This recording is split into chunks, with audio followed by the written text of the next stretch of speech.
ये स्कूल की वो कोर मेमोरीज है जो मुझे लगता है इररिस्पेक्टिव ऑफ द फैक्ट कि आपका स्कूल टियर 1 सिटी में, टियर 2 सिटी में, महंगा स्कूल है, सस्ता स्कूल है, सरकारी स्कूल है, हर स्कूल में ये चीजें हो रही होती है, अलाइन सबकी स्कूल में हो रहा होता है।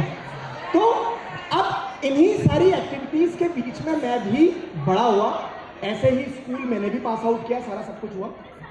अब क्या हो रहा है, स्कूल पास आउट में 8-9 साल हो गए, 8-9 साल। अब इन 9 सालों के बाद में touchwood I am a teacher, तो मेरा स्कूल कभी खत्म नहीं हुआ। एक बैच जाता है, दूसरा बैच आता है, तो कंटिन्यूसली मैं बच्चों के साथ में जुड़ा हूँ। एक बैच को विदा जाओ, दूसरा बैच आ जाता है, तो वो लर्निंग और टीचिंग का साइकिल कंटिन्यूसली चलते रहता है। अब इसी स्कूल लाइफ में मैंने क्या फील किया पता है, कि जब मैं स्कूल जाता था तो साइकिल से जाता था, तब तो अपने एक अलग मजे थे, तब बहुत कुछ एक्सप्लोर किया।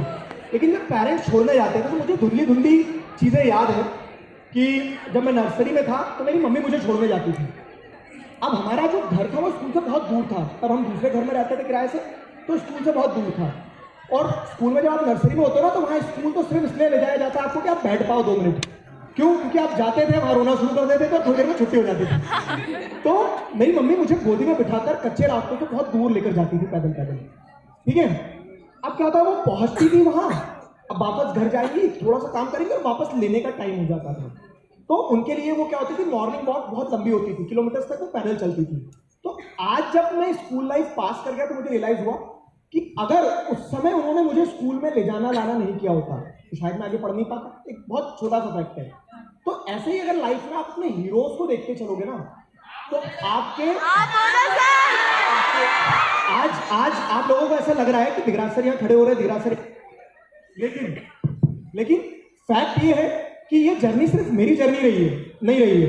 मैं आपको सिर्फ एक इंस्टेंस से बता रहा हूँ कि जैसे अगर मेरी मम्मी उस समय मुझे स्कूल ना ले जाती, उतना संघर्ष वो नहीं करती, तो शायद आज मैं नहीं होता। और ये एक इंसिडेंट नहीं है, ऐसे हजारों लाखों लोग होंगे आपके लाइफ में। आपको क्या लगता है कि आपकी लाइफ में जो अचीव कर रहे हो आप खुद कर रहे हो? बिल्कुल नहीं।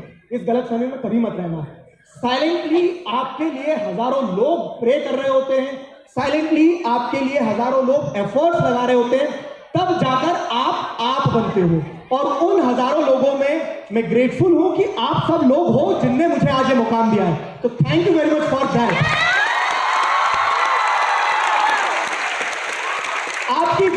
आपकी जर्नी नहीं होती है, वो हमारी जर्नी होती है। इसीलिए मैं हमेशा कहता हूं कि मैं जो भी हूं आप लोगों से हूं।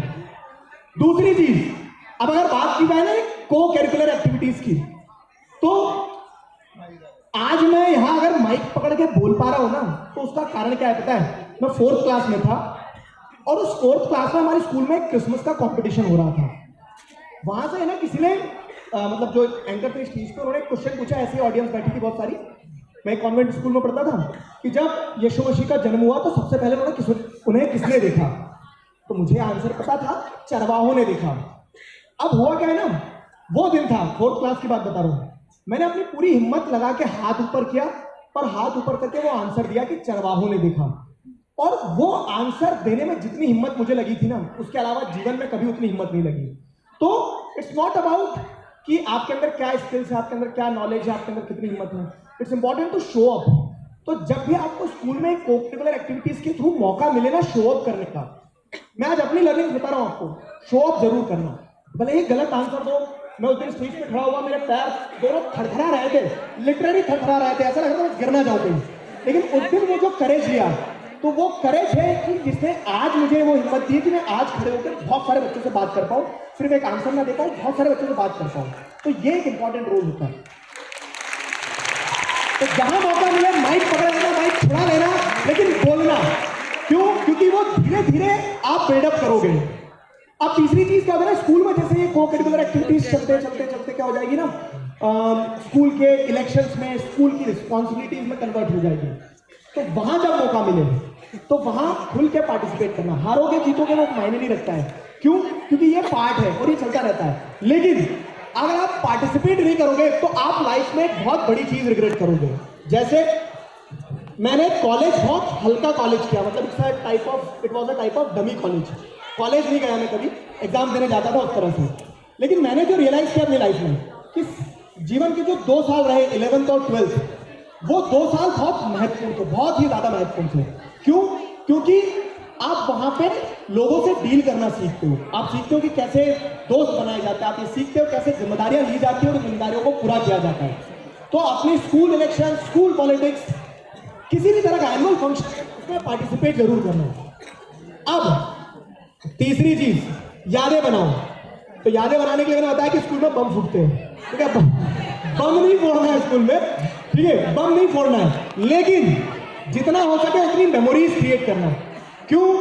क्योंकि अगर आप स्कूल में मेमोरीज क्रिएट नहीं कर पाए तो आपके पास में आगे बच्चों को सुनाने के लिए कोई कहानियां नहीं रहेगी। तो वो बच्चों को सुनाने के लिए अगर आपको कहानियां चाहिए कि आप बात कर पाओ उन बच्चों से, उन बच्चों को अपने जीवन की 4 चीजें सिखा पाओ, तो उसका सिर्फ एकमात्र ही तरीका है कि आप खुद मेमोरीज क्रिएट करो। और वो कैसे करोगे? वो मेमोरीज आप क्रिएट करोगे जब आप लोगों के साथ बॉन्ड बनाओगे, जब आप टीचर्स की रिस्पेक्ट करोगे, जब आप टीचर्स के साथ एक मेमोरीज क्रिएट करोगे। तो वो चीजें बहुत ज्यादा महत्वपूर्ण है। ये सब स्कूल का एसेंशियल पार्ट है, उसे करते रहना। मैं आपको एक बड़ा मजेदार सा इंसिडेंट बताता हूँ। क्या है कि मैं बहुत अच्छा डांस करता हूँ, तुम लोगों को पता है क्या है? गलत पता है, गलत पता है तुम्हें, ठीक है? मैं बहुत खराब डांस करता हूँ, लेकिन जैसे मैंने बताया कि मुझे आदत थी किस चीज की, मुझे आदत थी सर्टिफिकेट्स के ढेर लगाने की। तो मैंने क्लास 8 में एक डांस कंपटीशन में पार्टिसिपेशन के लिए अपना नाम डाल दिया, ठीक है? सुनो तो पूरी बात सुनो। अब पार्टिसिपेट भी किया, और पार्टिसिपेट करने के लिए मैंने क्या ट्रिक लगाई? मैंने ये ट्रिक लगाई कि जो क्रैप बैंडेज आता है ना, वो क्रैप बैंडेज मैंने हाथ पे लगा लिया। किस थॉट के साथ में? कि वो थोड़ा कूल लगेगा, ठीक है? अब क्या हुआ? वो क्रैप बैंडेज जो है वो डांस करते करते बीच में खुलना शुरू हो गया। तो अब वो क्रैप बैंडेज ऐसा खुला कि बहुत बड़ा था, मैं डांस कर रहा हूँ, वो खुलते जा रहा है, खुलते जा रहा है। और एक पॉइंट ये आया कि उस पूरे क्रैप बैंडेज में मैं लपटा हुआ था और डांस ऐसे खड़ा हूँ।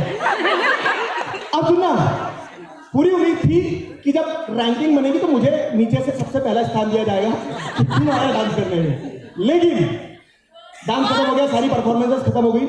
उसके बाद जजेस को क्या लगा कि ये जो व्यक्ति है ये डांस प्रैक्टिस करते समय मूर्छित हो गया होगा, इसके हाथ में मोच आ गई होगी, इसके बावजूद भी इसने डांस किया, तो इसे 3rd प्राइज तो मिलना चाहिए।